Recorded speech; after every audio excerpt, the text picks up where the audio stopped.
Welcome to Small Town Whispers, where history, folklore, and the paranormal collide. I'm Bethany Borden, and I lived in Watseka, Illinois from 1988 to 1999. For over a decade, I walked the same streets, saw the same houses, and even had friends connected to the story we're about to dive into. This isn't just history for me, it's personal.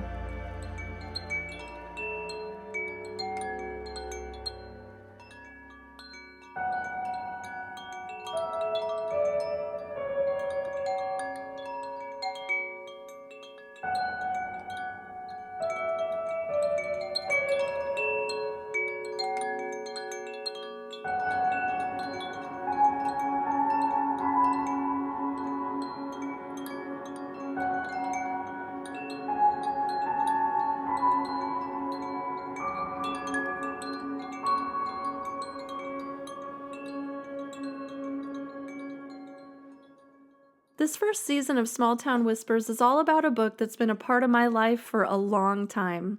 The book is called Watseka, America's Most Extraordinary Case of Possession and Exorcism by David St. Clair. It was published in 1977, and while it's based on a true story, the author definitely took some creative liberties. The first time I picked it up, I was about 12, so 1992. I was at my Aunt Lisa's house in Otterburn, Indiana, when I spotted it on her bookshelf. She told me it was a good read, but scary. My mom chimed in saying when she read it, it kept her up at night. Well, if they were both warning me not to read it, then of course I had to read it. By then I was already into scary stuff. R.L. Stine, Christopher Pike, Stephen King, John Saul. So when I got my hands on Watseka, I devoured all 310 pages in about 3 days. Could not put it down. What really hooked me, though, were the details. The houses, the streets, the way the book made the town itself feel alive. I actually hopped on my bike, helmet-free of course, and went hunting around town for them.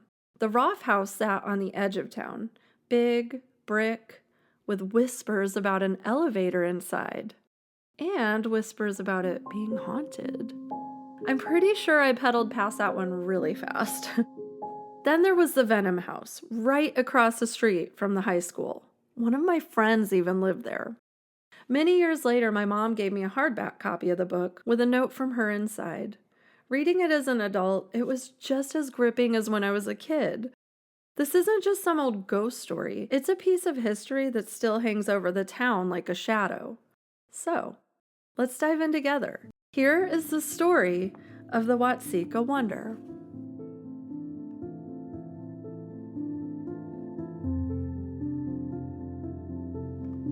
The book starts in the mid-1800s in the home of Asa Roff.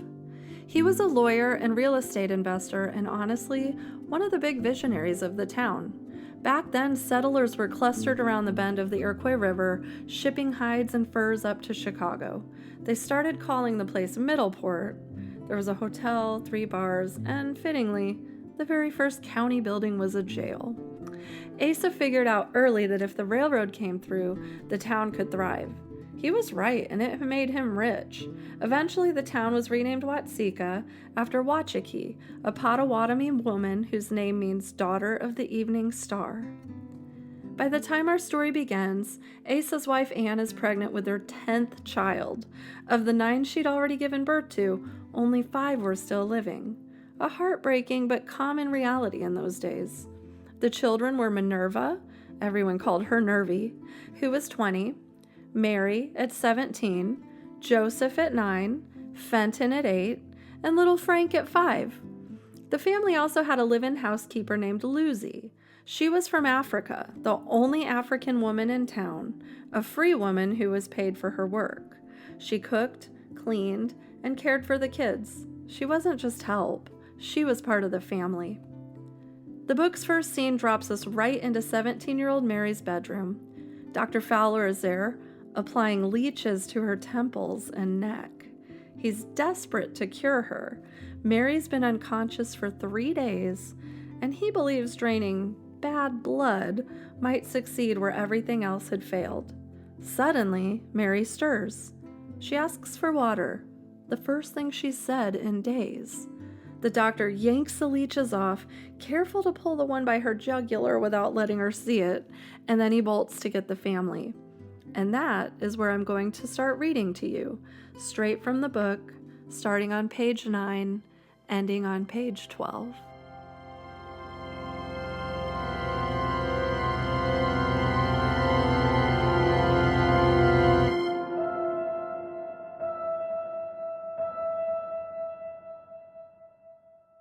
Everyone stopped their activity and looked up as the doctor came into the room.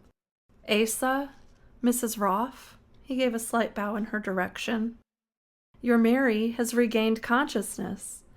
If you want to, come up and see her now. Both parents rose quickly and hurried up the back stairs.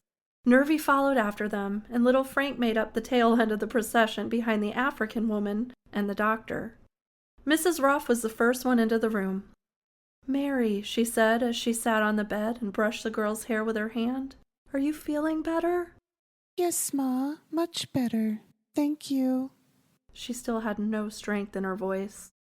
You want something to eat, child? Lucy's voice came from the circle of faces around the bed. I've got some broth simmering down there. No, thanks. You sure? I can have it up here in a jiffy. Mary shook her head. Pa, what did they do to my hands? We had to tie them to the bed slats. You would have hurt yourself if we didn't. But you were kind of out of your head, daughter. We didn't want you to hurt yourself. Did I do something crazy? Again, Pa? You just had another of your spells, her mother answered. Oh no! Did I hurt somebody? Again? Oh, Ma, I don't remember. It was just like last time, wasn't it? The mother's hand went out to smooth her hair. Now don't you fuss. It's all over and you're my little girl again. The important thing is that you're well. That's right, Mary. Ma's right. The important thing is that you're well again.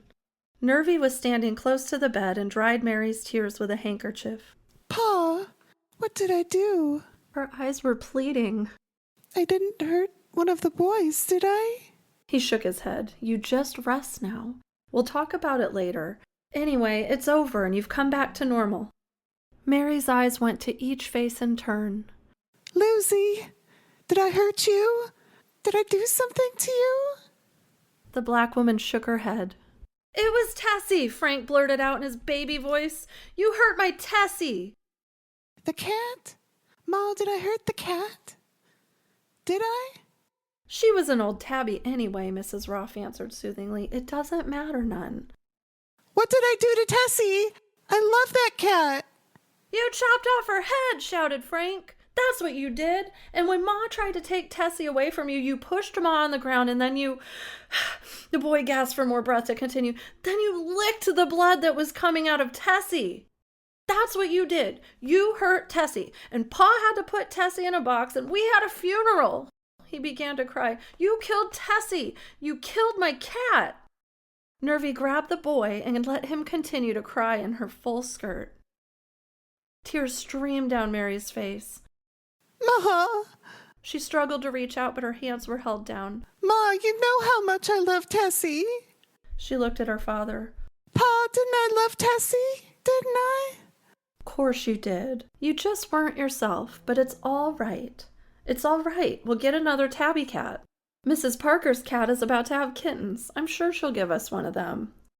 Mary began to sob deep, body-wrenching noises. Mrs. Roff looked worriedly at Dr. Fowler.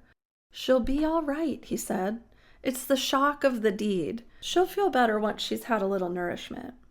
Mary, Lucy said above the noise of the sobbing, honey, do you want something to eat now? You ain't had a bite of anything for 3 days. Shall I fetch some of that broth?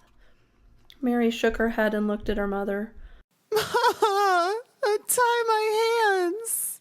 Mrs. Roff looked at the doctor. He shook his head.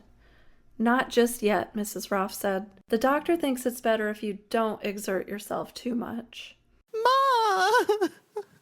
Untie my hands, please. This time her father answered. Mary, the doctor thinks it would be better if we waited a while. After all, he is the doctor. The sobbing stopped abruptly. Mary's eyes were suddenly clear and dry. She glared at Dr. Fowler. I asked you to untie my hands. The doctor stepped toward the bed. Not just yet, Mary dear, he said. Mary took a deep breath. The sound of the air entering and filling her lungs could be heard all over the room. Her eyes grew cold and then glittered even though there was no direct light in the room. Didn't you hear me? She said in a low voice, a deep voice. Didn't you hear me?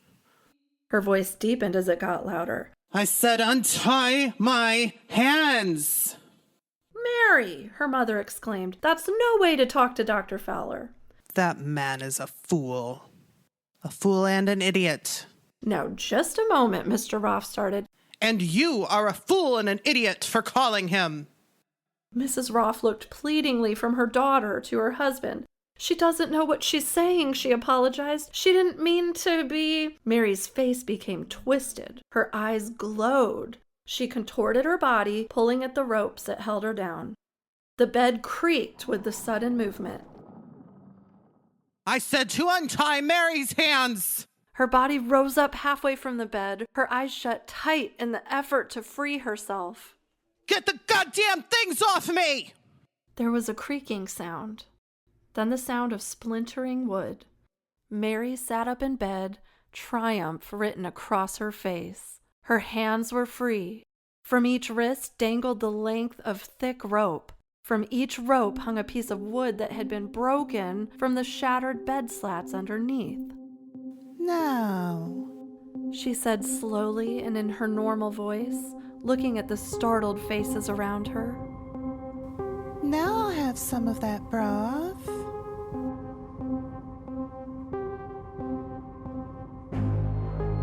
Okay, who is still with me? Did you see that coming? I know my 12-year-old self didn't. I am so excited to finally be sharing this story with so many people. I hope you love it as much as I do. Make sure you subscribe so you can keep coming back for more.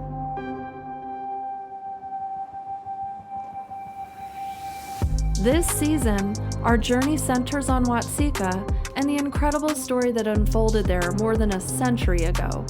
But Watseka isn't the only town with shadows. Every place has its whispers. Maybe you've had your own brush with the paranormal, something you saw, heard, or felt that still clings to you even now. I want you to share those stories, so each week we can gather here under the porch light, swapping tales that remind us we're not alone in our mysteries. These stories bind us to each other, to the past, and to the places we call home. While I wait for your submissions, I'll share one of Watseka's own legends, a story carried not on paper, but by word of mouth, handed down across generations.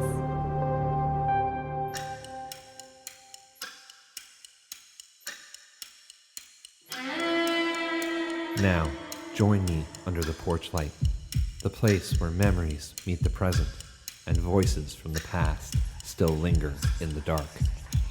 Tonight, we listen, not to the pages from a book, but to the people who have felt the unexplained and found the courage to share it. Welcome to Porchlight Whispers. Lanterns Lane is one of those classic small-town legends that refuses to fade. In Watseka, Illinois, it's been passed down from generation to generation like a spooky family heirloom. I first heard about it as a kid in the 1990s, sitting around my grandparents' house on Cherry Street at Christmas. My mom and her siblings, Watseka high school students back in the late 60s and early 70s, swore by the tale.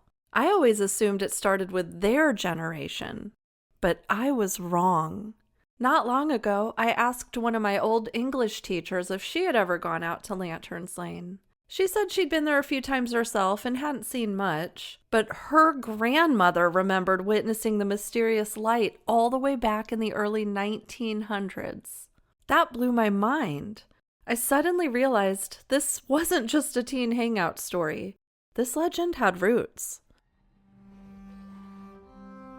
Her dad always brushed it off as swamp gas, and over the years there were experts who came in to investigate. But of course, like any good legend, they left with more questions than answers. Most versions of the story go something like this. You drive out to Lanterns Lane, park, turn off your engine, and wait. Before long, a flickering orange or yellow light appears in the distance, as if someone is walking toward you carrying a lantern. It sways. It drifts. Sometimes it comes straight for you, and sometimes it moves like it's searching for something or someone. People say they can't make out a figure, just the light. Now, full honesty.